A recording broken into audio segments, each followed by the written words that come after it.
Hello दोस्तों, नमस्कार। SM किसी चैनल में मैं आप सब का दिल से बहुत बहुत स्वागत करता हूं। जैसे दोस्तों आज के दिन का आखिरी वीडियो है, तो चलिए बहुत सारी चीज़ों को कवर यहाँ पे करना है और ख़ास करके कल का दिन तो मार्केट के हिसाब से इतना ज़्यादा इंपॉर्टेंट रहने वाला है। बहुत सारी चीज़ें हैं, तो चलो स्टेप बाय स्टेप सारी चीज़ों को कवर करते हैं। पहले तो स्टार्ट करेंगे क्या चल रहा है अमेरिकन मार्केट में।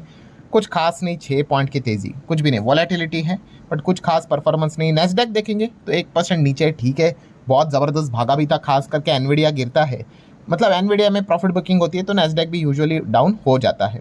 हमारा गिफ्ट निफ्टी क्या कहलाता है, तो चलिए थोड़ा सा लाल रंग है बट 24,000 के ऊपर ही है। देन जैसे अभी मैंने आपको बताया कि कल का दिन काफ़ी इंटरेस्टिंग रहने वाला है। क्यों? सबसे पहला तो पॉइंट नंबर 1 तो आपको पता ही है, इलेक्शन। यस, वेस्ट बंगाल में इलेक्शन का सेकेंड फेज है एंड कल इलेक्शन यहाँ पे खत्म होने वाले दोस्तों। कुल मिला के 5 स्टेट्स में हम लोग को इलेक्शन देखने को यहाँ पे मिले थे और जैसे ही इलेक्शन खत्म होगा एग्जिट पोल से रिलेटेड चीज़ें स्टार्ट यहाँ पे हो जाएगी, ठीक है। एंड मैं अगेन कह रहा हूँ कि जो बाकी के एग्जिट पोल होते हैं, ठीक है, हर एक मीडिया अपना अपना दिखाता रहता है बट बाजार कुछ खास एग्जिट पोल के ऊपर फोकस रखता है। मैं उसके ऊपर वीडियो बनाकर आपको बता दूंगा। सो पॉइंट यहाँ पे क्या है दोस्तों कि इलेक्शन जैसे ही यहाँ पे हो जाएगा, एग्जिट पोल सामने आएंगे एंड जिस प्रकार के एग्जिट पोल होंगे उस प्रकार से बाजार का भी थोड़ा बहुत रिएक्शन देखने को मिल जाता है। एंड उसके बाद तो जब ओरिजिनल नंबर सामने आएंगे कि एग्जैक्टली रिजल्ट्स क्या है, फिर मार्केट अलग डायरेक्शन में भी रिजल्ट मतलब रिएक्शन दिखा देता है। बट ये सारी चीज़ें कल हम लोग को होते हुए देखने को यहाँ पे मिल जाएंगी। दैन अगर बात कर ले तो आपको बताइए इलेक्शन खत्म होने के बाद एक चीज़ें लगातार चल रही, कौन सी? पेट्रोल डीजल के दाम यहाँ पे बढ़ाए जाएंगे। आपको पता है ये पेट्रोल डीजल के दाम बढ़े तो फिर भाई मार्केट तो यहाँ पे पिटा। एंड इसी चीज़ को लेकर ज़बरदस्त चीज़ें चल रही। कोटक की भी रिपोर्ट आई थी कि 25 से 28 रुपये तक पेट्रोल के दाम यहाँ पे बढ़ सकते हैं। पेट्रोल डीजल के दाम ग्रेजुअली भी बढ़ सकते हैं या फिर एक झटके में भी बढ़ सकते हैं, बट इलेक्शन खत्म होने के बाद बढ़ सकते हैं, ऐसी बातें रिपोर्ट में आई थी। देन राहुल गांधी की अगर बात कर रहे तो उन्होंने भी बोल दिया भाई पेट्रोल डीजल के दाम यहाँ पे बढ़ने वाले हैं, बस 29 अप्रैल होने दीजिए। क्यों? क्योंकि इलेक्शन है। और ऐसे ही चीज़ों के चलते दोस्तों आज के दिन क्या हो गया, पेट्रोल डीजल भराने के लिए भाई लोगों की भीड़ मच गई कि दाम बढ़ने वाले। तो फाइनली दोस्तों सरकार ने यहाँ पे स्टेटमेंट दिया है कि सरकार ने कहा है कि भाई हमारे पास इनफ सप्लाई है, no plan to raise the petrol diesel prices even after the election, ठीक है। तो ये पॉइंट भी हम लोग को सामने आते हुए देखने को मिल रहे हैं। मतलब किस लेवल की पॉलिटिक्स चल रही है वो भी आप एक अंदाज़ा यहाँ पे लगा सकते हो। अब ये तो वक्त ही बताएगा भाई दाम बढ़ेंगे कि नहीं बढ़ेंगे, बट ये चीज़ें फिलहाल तो चल रही है। और कल के दिन की भी अगर बात कर रहे दोस्तों तो हमारे पॉवेल जी, यस, कल मतलब FOMC मीटिंग जो चल रही भाई उसका आउटकम आएगा लेट नाइट, तो बहुत कुछ चीज़ें देखने को मिलेगी। मतलब बॉटम लाइन क्या है दोस्तों कि कल मतलब मार्केट तो आपको पता है 3:30 बजे भाई बंद होता है, ठीक है।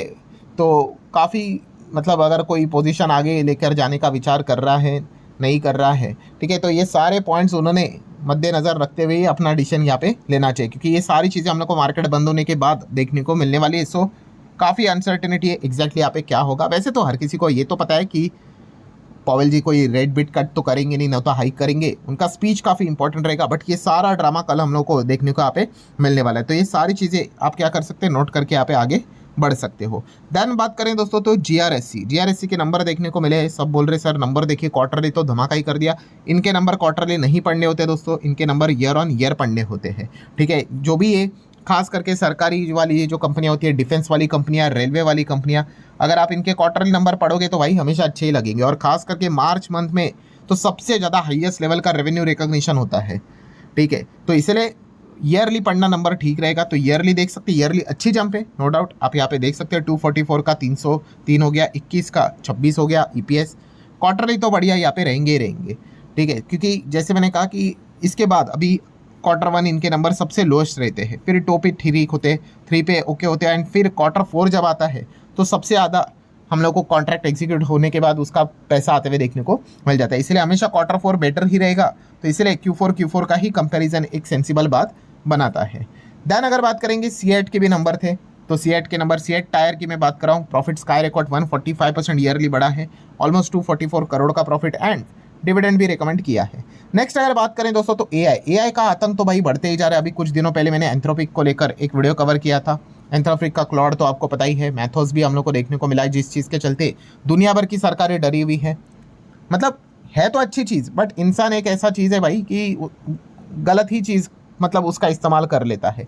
एनीवेज दोस्तों, अब एंथ्रोपिक एक और चीज़ करने जा रहा है कि एक ऐसा टूल, ऐसी चीज़ वो सामने लाने वाला है, मतलब वो एआई बताएगा कि अगर मान लो एक पर्टिकुलर कंपनी है, उसमें 100 लोग काम करते हैं, तो एक ऐसा टूल आएगा जो बताएगा भाई कि इनमें से किन किन लोगों को निकाल दो, इनका काम ऑटोमेटिक यहाँ पे हो जाएगा एआई के जरिए। हाँ, और कुछ कुछ लोग ऐसे भाई इनको रख दो, इनको मतलब कंटिन्यू करोगे तो कोई दिक्कत नहीं। ये चीज़ें अभी हम लोग को आते हुए देखने को मिलने वाली है। सो आप अंदाज़ा लगा सकते हो कि एआई कितना आगे जाके यहाँ पे ब्रूटल यहाँ पे होने वाला है। इसीलिए इलॉन मस्क ने भी ये बात बोली थी भाई कि जितना हो सके एआई को पहले रेगुलेट कर लो, बाद में वो हाथ से बाहर निकल जाएगा, फिर आप चीज़ों को करने जाओगे तो चिड़िया चुग गई होगी खेत। एनीवेज, नेक्स्ट अगर बात करें दोस्तों तो इंडस्ट्रियल डेटा यहाँ पे आता रहता है। तो इंडिया का मार्च का इंडस्ट्रियल आउटपुट ग्रोथ सामने आया, जो कि स्लोएस्ट हम लोग को देखने को मिला है, लो देखने को यहाँ पे मिल चुका है 4.1% on weaker electricity generation. Next अगर बात करें दोस्तों तो पार्ले जी तो आप सभी लोगों को पता ही है। तो यस दोस्तों, पार्ले जी क्या शेयर मार्केट में नहीं, बट शायद से शेयर मार्केट में आ सकता है Parle product in early IPO talk. मतलब कोटक, जेम फाइनेंशियल, ये जो बैंकर्स रहते हैं, कोई भी आईपीओ आएगा नहीं आएगा कैसे पता चलता है। कोई भी कंपनी, अनलिस्टेड कंपनी, जब बैंकर से रिलेटेड बातें यहाँ पे स्टार्ट हो जाती है तो समझ जाता है कि भाई ये आईपीओ लाने का प्लान यहाँ पे बना रहे हैं। तो हो सकता है दोस्तों यहाँ पे पार्ले कंपनी अपना आईपीओ मार्केट में शायद से यहाँ पे ला सकती है। देन बात करेंगे आइडिया फोर्ज। तो दोस्तों यहाँ पे देख सकते हो ड्रोन मेकर आइडिया फोर्ज ने यहाँ पे डील की है जापान के डीएमपी के साथ to develop next generation AI powered system. ठीक है, तो ये खबरें आप लोगों के लिए इंपॉर्टेंट है। इटरनल की बात करें, इसके ऊपर तो मैं आज के दिन वीडियो ही बना चुका हूँ। काफ़ी बढ़िया नंबर रहे, खास करके ब्लिंकिट ने इंप्रेस कर दिया। मतलब ओवरऑल इटरनल के नंबर जो यहाँ पे 350% प्रॉफिट जो जंप हुआ है ईयरली, वो तो इटरनल के चलते, इटरनल ने तो 650% की जंप दिखाई है रेवेन्यू में। पर यहाँ पे हम कह सकते हैं कि कंपनी मतलब ब्लिंकिट के जो यहाँ पे फाउंडर है, उन्होंने यहाँ पे सिग्नल दिया है कि नो डाउट प्रॉफिटेबिलिटी काफ़ी इंप्रूव हुई है, बट ग्रोथ की अगर बात कर ले तो यहाँ पे थोड़ा सा स्लो डाउन हो सकता है अभी। ठीक है, तो ये मतलब बोलते हैं ना, सब कुछ बढ़िया बढ़िया देखने को मिल रहा था। खुद कंपनी के जो हेड है उन्होंने एक थोड़ा सा इसमें यहाँ पे क्या कर दिया, नेगेटिव पॉइंट खुद के साइड से यहाँ पे बोल दिया है। लेट्स सी क्या रिएक्शन देखने को मिलता है। एफआईएस एक्टिविटीज़ की बात करेंगे तो हमेशा की तरह भाई डीआईएस तो खरीद ही रहे हैं, 1700 करोड़ का बाइंग है, बट एंड एफआईएस भी हमेशा की तरह बिकवाली ही कर रहे हैं, 2000 करोड़ की नेट बिकवाली चल ही रही है। देन रुपये डॉलर रिश्ते की बात करें, हालत तो खराब ही है, धीमे धीमे खिसक कर वापस 95 के रेंज में रुपये हमारे फिसलते हुए देखने को मिल रहा है अगेंस्ट द यूएस डॉलर, जो अच्छी बात नहीं है। गोल्ड का क्या भाव चल रहा है, तो 4500 4600 डॉलर प्रति आउंस के हिसाब से चल रहा है इंटरनेशनल मार्केट में। सिल्वर की अगर बात कर ले तो 70-75 के रेंज में ही चल रहा है डॉलर के हिसाब से ही। एंड क्रूड आप देख सकते हो 111 WTI 100 क्रॉस यहाँ पे कर चुका है। ठीक है, यूएई ने सबसे बड़ा भाई एक झटका दे दिया कि भाई वो ओपेक से बाहर निकल जा रहे हैं। शॉर्ट टर्म में इस चीज़ के चलते तो अनसर्टेनिटी यहाँ पे क्रिएट हो चुकी है। लेट्स सी लॉन्ग टर्म में इस चीज़ को लेकर क्या इम्पैक्ट यहाँ पे पड़ता है। यूएई अब तो स्वतंत्र हो चुका है, कोई भी उनके ऊपर प्रोडक्शन को लेकर कितना ऑयल का बिजनेस करेंगे कोई उनके ऊपर रिस्ट्रिक्शन नहीं। लेट्स सी एग्जैक्टली वो ऑयल मार्केट में कितना लेकर आते हैं, उसी के साथ साथ क्या ऑफर देते हैं, डिस्काउंट देते हैं, नहीं देते, ये सारी चीज़ें अभी आने वाले समय में मायने यहाँ पे रहने वाली है। बिटकॉइन $76,000 के आसपास है, वहीं पे इथेरियम $2300 के नीचे हम लोग को फिसलते हुए देखने को मिला है। रिलायंस इंडस्ट्री की बात कर ले दोस्तों, तो Reliance industry to set up India's largest ever data centre cluster in Andhra Pradesh. Andhra Pradesh वालों की तो भाई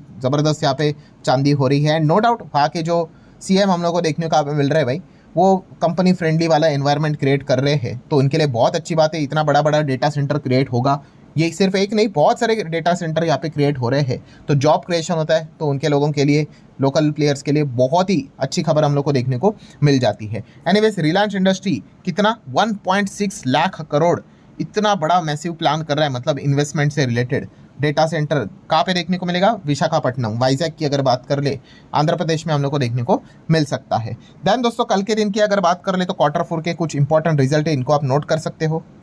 तो चलिए बीएससी के साइट के ऊपर मैं आ चुका हूँ। तो कल है 29 तारीख, तो 29 तारीख के हिसाब से आप डेट देख सकते हो। तो कौन से अदानी पावर, ज़रूर इनके नंबर स्टडी करना है। देन बजाज ग्रुप के हर एक कंपनी इंपॉर्टेंट है। बजाज फाइनेंस के नंबर भाई कौन इग्नोर करता है। बंसल वायर को आप चाहो तो थोड़ा बहुत स्टडी कर सकते हो। देन नेक्स्ट अगर हम सेकंड पेज के ऊपर यहाँ पे आ जाते हैं, मैंने क्लिक कर लिया, ठीक है। अब और कौन कौन से कंपनीज है ऊपर से मैं बता रहा हूँ, कोई छूट गया तो भाई ये मत समझना कि वो कंपनी इंपॉर्टेंट नहीं है। फेडरल बैंक के नंबर इंटरेस्टिंग हो सकते हैं, आप ज़रूर रीड कर लेना। देन नेक्स्ट अगर हम आगे यहाँ पे बढ़ेंगे, और कौन सी कंपनी, HEG के नंबर आप चाहो तो पढ़ सकते हो यहाँ पे। देन उसी के साथ साथ इंडिया बुल्स चाहो तो नंबर यहाँ पे पढ़ सकते हो। IFL इंटरेस्टिंग है, नंबर यहाँ पे ज़रूर फोकस में यहाँ पे रखना है। देन ये कुछ और भी कंपनी, इंडियन बैंक भी है, IOB भी है, ठीक है। देन ये भी मतलब चलो कुछ कुछ कंपनीज है। देन केफिन टेक की अगर बात कर ले, इंटरेस्टिंग है, म्यूचुअल फंड से रिलेटेड इन कंपनीज का बिजनेस चलता है, तो ये कल हमारे सामने आएगा डेटा कि कैसा रहा इनका बिजनेस। देन नेक्स्ट अगर हम लोग आगे बढ़ेंगे, मोइल के नंबर आप चाहो तो पढ़ सकते हो। देन मोतीलाल ओसवाल के नंबर को भी, एम्फेसिस के नंबर रीड करना इंटरेस्टिंग रहेगा। Navin fluorine international limited, Adani group, NDTV, चाहो तो थोड़े ऊपर ऊपर से नंबर इनके भी यहाँ पे देख सकते हो।